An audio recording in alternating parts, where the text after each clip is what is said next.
नमस्कार, मैं हूं स्वप्निल। आप सभी का बहुत बहुत स्वागत है। खबर तो खास है में आज बात होगी दो आईआईटीएन के स्पेशल स्टार्टअप की। मिलवाएंगे हार मान चुके लोगों की रगों में जीत का जुनून भरने वाले शख्स से। 1179 दिन में 30,121 किलोमीटर का सफर तय करने वाले प्रकृति के पहरुओं से, और लेकर चलेंगे उस रेलवे स्टेशन पर जो है दृष्टिहीन सुगम स्टेशन। तो चलिए शुरू करते हैं। खबर तो खास है।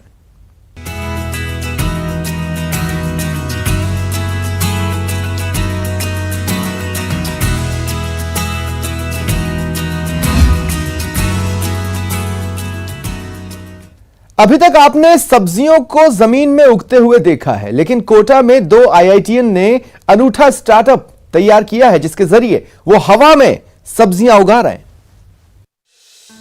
आईआईटीएन का स्पेशल स्टार्टअप हवा में उगा रहे हैं सब्जियां। बिना मिट्टी के रोजाना 500 किलो की पैदावार। अनूठा स्टार्टअप, बम्पर कमाई।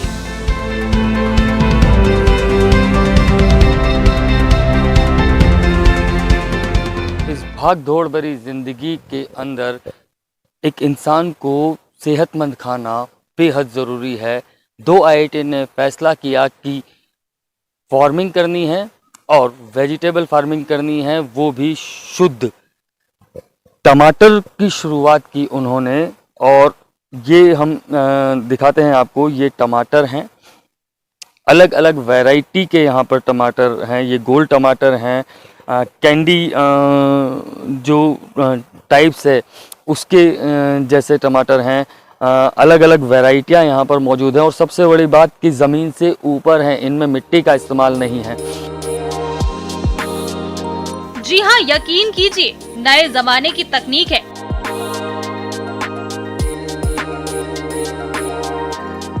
यकीन कीजिए, भविष्य की खेती है, जमीन पर नहीं हवा में खेती है।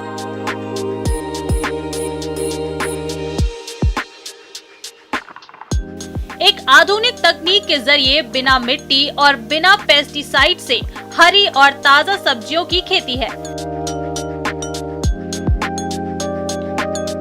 राजस्थान के दो युवा आईआईटीएन की सोच है, स्टार्टअप है, ताकि आप जो भी खाएं शुद्ध और ताजा खाएं। इस तकनीक में सौर ऊर्जा और न्यूट्रिशनल वाटर का उपयोग कर पानी और बिजली की खपत को कम कर दिया है। हाँ, मैं और अमित, हम लोगों ने शुरुआत में ये सोचा था कि हमें किसी तरह से जो बदलते मौसम और पानी की कमी और ज़मीन की न्यूट्रिशन वैल्यू जो ख़त्म हो रही है, उसके हिसाब से हमें एक ऐसी तकनीक बनानी चाहिए जो आम सब्जियां पर बिना केमिकल के, बिना हार्मफुल केमिकल के, बिना पेस्टिसाइड्स के हम लोग उगा सकें और लोगों को उसी रेट पे प्रोवाइड कर सकें जो मार्केट में मिल रही है कम से कम। इस सोच के साथ मैंने और अमित ने करीब 3.5 साल पहले हमारे जो भी काम था, जॉब थी, वो छोड़ के हमने रिसर्च चालू की। करीब 2.5 साल 3 साल लगा के हमने ये ग्रोइंग चेम्बर्स बनाए हैं, जिससे हम लोग ये अब पॉसिबल कर सकते हैं। इस स्टार्टअप को तैयार करने वाले अमित कुमार श्री गंगानगर और अभय सिंह रावत भाटा से हैं। दोनों किसान परिवार से ताल्लुक रखते हैं और मुंबई से बीटेक ग्रेजुएट हैं। दोनों रोबोटिक पर रिसर्च करते हुए दोस्त बन गए। इसके बाद उन्होंने जॉब छोड़कर 2018 में कोटा से अपना स्टार्टअप ईकी फूड्स शुरू किया और उसके बाद कभी पीछे मुड़कर नहीं देखा। हर दिन ये लोग 5 क्विंटल सब्जियां उगाकर करीब 400 घरों में पहुंचा रहे हैं।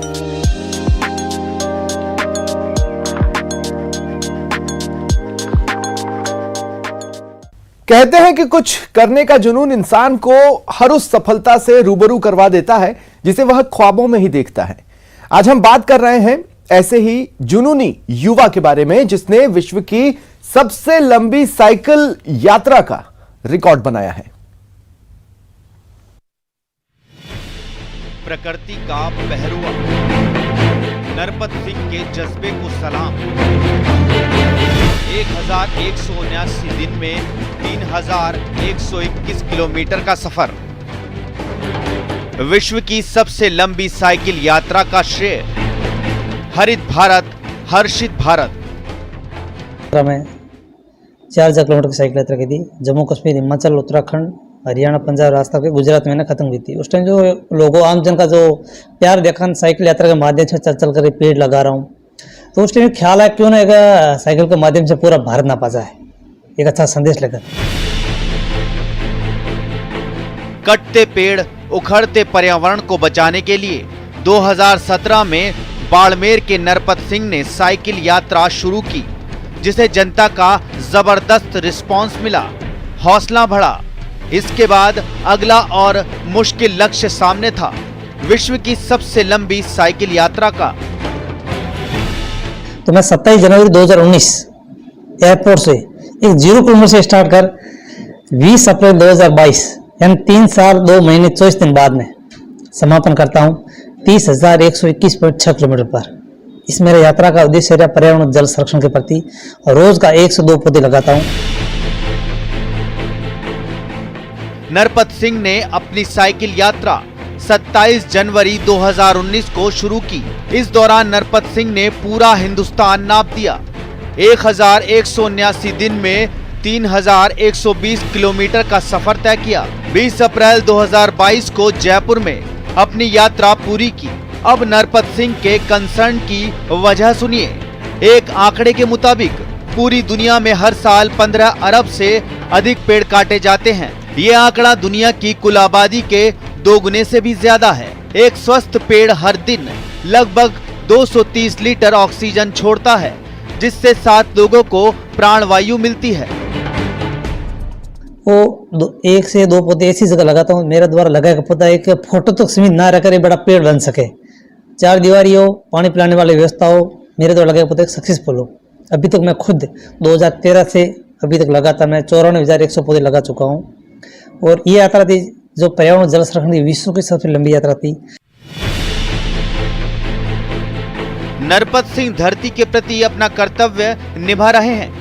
जमाने को जगाने के साथ ही पेड़ पौधे लगाकर धरा का श्रृंगार कर रहे हैं।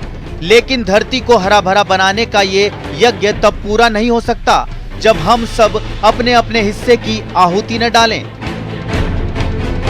पर्यावरण संरक्षण अपनी भूमिका कैसे निभा सकती है? एक छोटी छोटी कड़ी के माध्यम से एक बड़ी जंजीर बना रहा हूँ। जंजीर डायरेक्ट नहीं बनती, जंजीर में एक छोटी छोटी कड़ी बनती है, तब जंजीर बनती है। जंजीर बनती है तो बड़ी मजबूत बनती है। तो मेरा एक सपना है हरित भारत, हर्षित भारत, मेरा भारत हरा भरा हो, खुशहाल हो। और मेरी पूरी यात्रा में स्लोगन रखा, जिस व्यक्ति ने अपने जीवन में कम से कम 2 पेड़ नहीं लगाई है, उस मृत व्यक्ति की अर्थी को लकड़ी से जलने कोई हक नहीं है। पर्यावरण को बचाना, धरती को हरा भरा रखना वक्त की सबसे बड़ी जरूरत है। कोरोना में हम सब ने ऑक्सीजन की कमी से मौत के मुंह में समाते लोगों और उनकी लाश पर रोते बिलखते उनके परिजनों को देखा है। वैसे भी कहा जाता है कि एक पेड़ 100 पुत्रों के समान होता है, क्योंकि एकमात्र पेड़ ही है जो निस्वार्थ भाव से जन कल्याण एवं स्वयं को होम कर देता है। लेकिन हम अपने स्वार्थ के लिए उसकी बलि लेने में जरा भी नहीं हिचकते। इसलिए आइए कम से कम एक पेड़ लगाने का संकल्प ले, तभी हरित भारत, हर्षित भारत का सपना साकार हो पाएगा। न्यूज़ 18 राजस्थान के लिए बाड़मेर से प्रेमदान देथा की रिपोर्ट।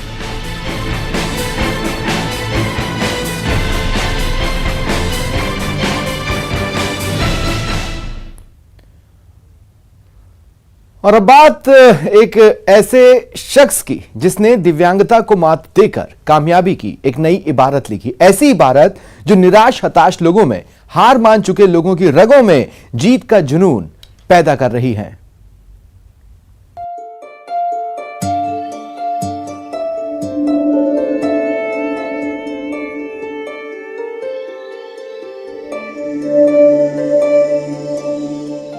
पैर से पन्ने पलटने की रफ्तार देखिए, और बात सिर्फ पन्ने पलटने तक सीमित नहीं है, पांव से लिखाई भी हो रही है।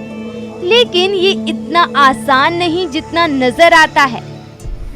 कहते हैं लहरों के साथ तो हर एक दौड़ लेता है, लेकिन लहरों के विपरीत दौड़ने वाला इंसान अपनी ज़िंदगी में जीत हासिल करता है।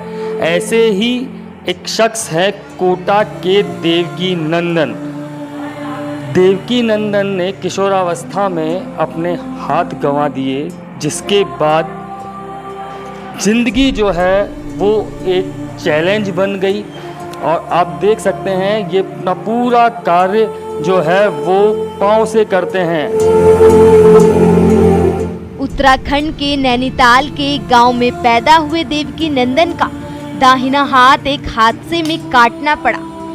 बायां हाथ भी काम का नहीं रहा। कुल मिलाकर एक झटके में जिंदगी बेजार हो गई, दूसरों की दया पर निर्भर हो गई। निराशा तो इतनी ज़्यादा थी कि ज़िंदगी दूसरे पे डिपेंड थी टोटल। कोई खाना खिला दे तो खा लें, कोई कपड़े पहना दे तो पहन लें, और पूरा दूसरे पे डिपेंड रहना पड़ता था। अब प्यास लग रही है तो पानी नहीं पी सकते हैं, भूख लग रही है तो खाना नहीं खा सकते हैं। तो बहुत कष्टमय जीवन था। तो उस जीवन को मैं जीना नहीं चाहता था, और इस बीच में जीवन में कई उतार चढ़ाव भी आए। देवकी नंदन जी के कदम कदम पर रोड़े थे, मुश्किलें पहाड़ बनकर खड़ी थी, लेकिन इन्होंने भी एक जिद पाल रखी थी, एक संकल्प ले रखा था। और मैं उस ज़िंदगी को जीना नहीं चाहता था। मेरे मन में इच्छा थी अगर जीना है तो शांत से, नहीं तो नहीं जीना है। मेरी इसी दबंग इच्छा से मैंने पैर से लिखने की कोशिश करी, और करीब मुझे 6 महीने लकड़ी के सहारे ज़मीन में प्रैक्टिस करी, मिट्टी में, और 6 महीने कागज़ और पेन में मैंने इसकी प्रैक्टिस करी। कोटा के भगवान महावीर विकलांग समिति में एक स्टोर कीपर से जिंदगी की शुरुआत करने वाले देवकी नंदन आज उसी संस्थान में बतौर मैनेजर काम कर रहे हैं। तहसीलदार थे। जो सफ़र शुरुआत हुई वो कैसे हुई, और परिवार में आपके कौन कौन है? बच्चों को भी आपने काबिल बना दिया। भगवान महावीर विकलांग सहायता समिति पूरे देश में जाके कैंप करती है। ऐसे ही ये रानीखेत में कैंप करने के लिए आई हुई थी। वहाँ मैं भी हाथ लगाने के दृष्टिकोण से आया हुआ था, क्योंकि मेरे हाथ तो लग नहीं सकता था, एकदम शोल्डर से कटा हुआ हाथ था।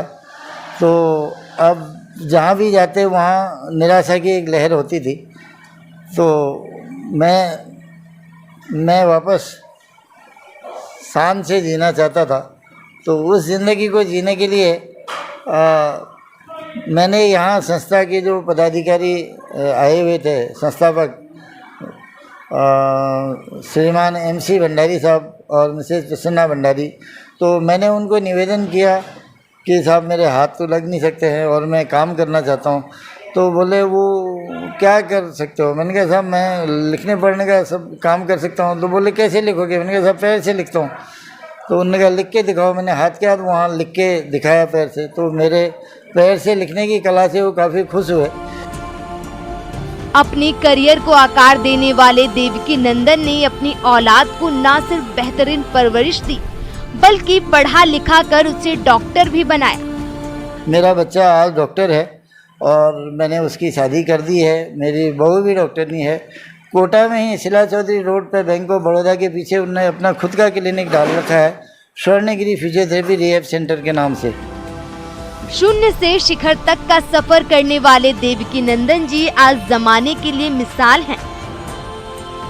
कोटा के देवकी नंदन उन लोगों के लिए मिसाल हैं जो कि किसी भी कारण से अपाहिज हो जाते हैं, दिव्यांग हो जाते हैं। ऐसे ही लोगों के लिए शायद ये कहा गया है कि मंजिलें उन्हीं को मिलती हैं जिनके सपनों में जान होती है। पंखों से कुछ नहीं होता, हौसलों से उड़ान होती है। योगेश त्यागी, न्यूज़ 18 कोटा। और चलिए यहाँ रुकते हैं एक छोटे से ब्रेक के लिए।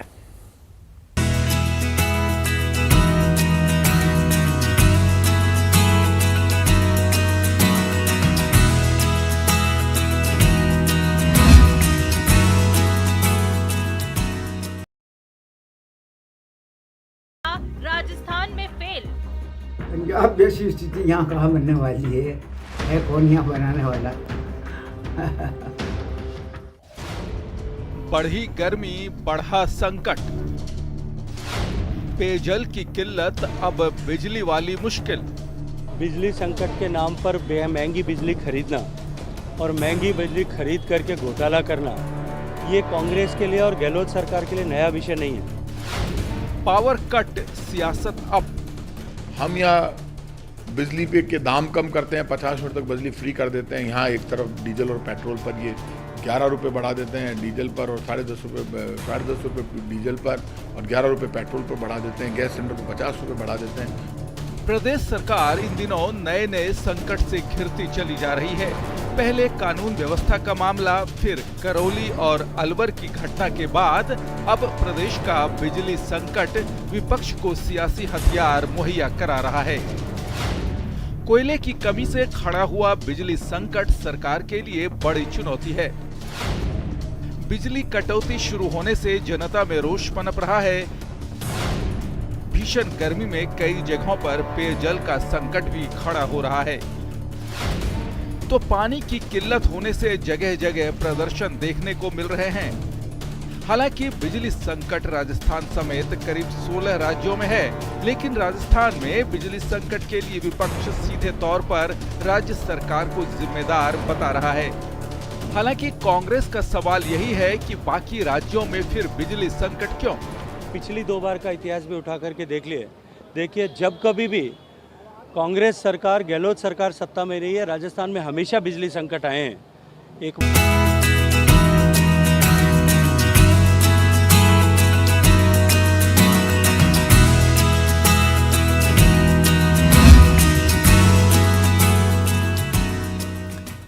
जयपुर के पुरातत्व विभाग की लाइब्रेरी में पुरानी और ऐतिहासिक किताबों का संसार बसा है। यहां 19वीं शताब्दी के उत्तरार्ध से वर्तमान तक की किताबों का संग्रह है। पुरानी और ऐतिहासिक किताबों का संसार, 100 से अधिक साल पुरानी किताबों का संग्रह, 11,070 प्राचीन और ऐतिहासिक किताबें मौजूद। कहते हैं किताबें ही आदमी की सच्ची दोस्त होती हैं। अगर आपको सच्चे दोस्तों से रूबरू होना है तो जयपुर के पुरातत्व विभाग की लाइब्रेरी जरूर जाना चाहिए। पुरातत्व एवं संग्रहालय विभाग की लाइब्रेरी में 11,070 प्राचीन और ऐतिहासिक किताबें मौजूद हैं। इनमें मूर्तिकला, चित्रकला, मध्यकालीन इतिहास, स्थापत्य कला, पुरातत्व शास्त्र, ललिता कला, मुद्रा शास्त्र और इतिहास विषय पर 100 से 130 साल पुरानी किताबों का अच्छा संग्रह मौजूद है। इनमें मुख्य 1894 में मुंशी हरिदास सिंह भार्गव द्वारा लिखी राजस्थान जियोग्राफी, हेडली द्वारा 1895 में लिखी किताब हैंडबुक ऑफ जयपुर म्यूजियम, 1890 में लिखी पुस्तक जयपुर पोर्टफोलियो सहित अन्य शामिल हैं। ये कहा जा सकता है कि 19वीं शताब्दी के उत्तरार्ध में वर्तमान तक की किताबों का संग्रह यहाँ पर है। यहाँ विद्यार्थियों को पुस्तक इशू नहीं की जाती है, विद्यार्थी को यही पढ़ना होता है और साथ ही यहाँ विद्यार्थी निःशुल्क किताबें पढ़ सकते हैं। पुरातत्व एवं संग्रहालय विभाग ने आधिकारिक वेबसाइट पर ई पुस्तकालय का विकल्प भी दिया है, जहाँ शोधार्थी अध्ययन कर सकते हैं। एक नजर कुछ किताबों पर। अहाड़ में उत्खनन, भारत के देसी राज्य संरक्षण नियमावली, चंद्रावती पुरातात्विक अवशेष, खुदाई सांभर, दी मम्मी, जयपुर शहर का इतिहास, रायर की खुदाई, जयपुर संग्रहालय के लिए हाथ पुस्तिका, भारत के वस्त्र निर्माण के चित्रण, सरकार जयपुर अधिनियम। यहाँ 1944 सहित 25 किताबों की जानकारी दी गई है। करीब 250 किताबें डिजिटलाइजेशन के लिए चुनी गई हैं, जिसमें से 25 किताबों का डिजिटलाइजेशन हो चुका है।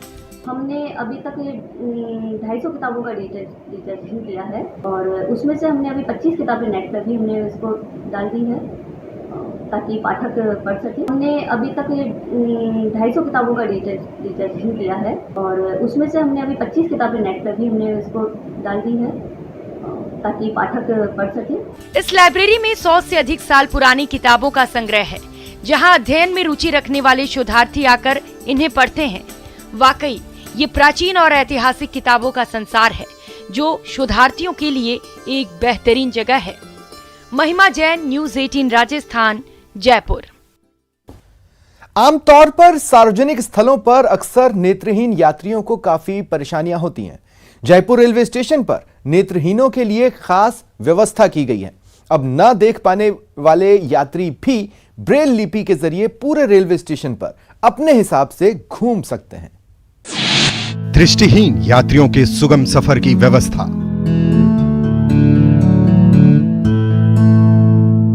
रेलवे स्टेशन के एंट्री गेट पर ब्रेल लिपि में नक्शा। जयपुर रेलवे स्टेशन पर बना नई मिसाल। दिव्यांग और दृष्टिहीन के लिए सुगम बनाने के प्रयास में जयपुर रेलवे स्टेशन ने वो काम किया जिसकी वाहवाही सब तरफ हो रही है।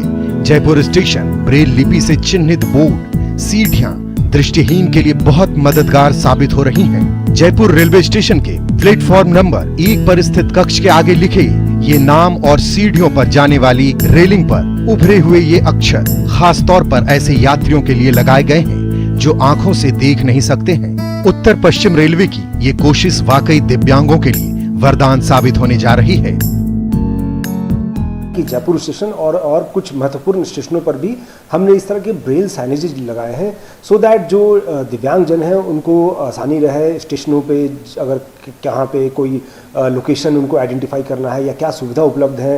इस तरह की सुविधा के लिए हमने स्टेशनों पे और उसके अलावा जो कोचेज हैं, जो नए कोचेज बन के आ रहे हैं, उनमें भी ये सुविधा प्रदान की गई है। ब्रेल लिपि या साइन लैंग्वेज का पूरा नक्शा रेलवे स्टेशन के एंट्री गेट पर ही लगा दिया गया है। अगर कोई ऐसा रेल यात्री आता है जो देख नहीं सकता, ब्रेल लिपि जानता है, तो रेलवे कर्मचारी उसे इस बोर्ड के पास लेकर आएंगे, जिसके बाद दृष्टिहीन यात्री को किसी की मदद की जरूरत नहीं पड़ेगी। जैसे जब वो एंटर करेंगे तो उनकी लोकेशन और जो सीट नंबर्स की जो है उन सब पर भी जो है ब्रेल लिपि लगाई गई है ताकि जो है इनको सुगम्य भारत अभियान के तहत इन दिव्यांग जनों को आसानी और सहूलियत मिल सके और ये इनकी यात्रा सुगम हो सके। इस नक्शे में रेलवे स्टेशन की सभी लोकेशन अंकित की गई है। कुल मिलाकर पूरे रेलवे स्टेशन का नक्शा उस रेल यात्री की उंगलियों पर होगा जो देख नहीं सकता। अब जरूरत है देश के सभी रेलवे स्टेशन और बस स्टैंड पर इस नवाचार के शुरुआत की, ताकि जो यात्री देख नहीं सकते हैं उनका सफर आसान हो सके।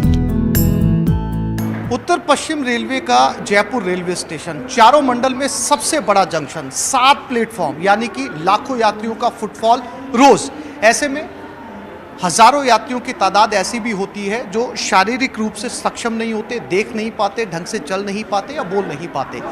ऐसे यात्री जो ब्रेल लिपि जानते हैं, जिनको साइन लैंग्वेज आती है, उनके लिए उत्तर पश्चिम रेलवे ने जयपुर के सबसे बड़े रेलवे स्टेशन के ऊपर इस साइन बोर्ड की शुरुआत की है। यानी कि रेलवे उनकी मदद करेगा। जब ऐसे यात्री जयपुर जंक्शन पर पहुंचेंगे तो उन्हें इस बोर्ड के ऊपर लाया जाएगा।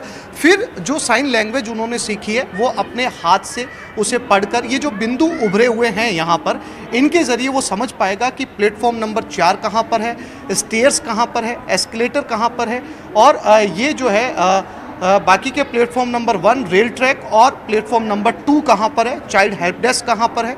यानी कि सभी कक्ष के आगे या सभी बोर्ड के ऊपर ये साइन लैंग्वेज यहाँ पर लगा दी गई है, ताकि वो यात्री जो किसी और के ऊपर निर्भर नहीं रहना चाहते, खुद अपने आप पढ़कर जो है वो अपनी ट्रेन पकड़ना चाहते हैं या टॉयलेट जाना चाहते हैं या रेस्टोरेंट जाना चाहते हैं, उनके लिए ये शुरुआत यहाँ पर की गई है। कैमरामैन यासिन के साथ आसिफ खान, न्यूज़ 18 जयपुर। फिलहाल इतना ही। नमस्कार।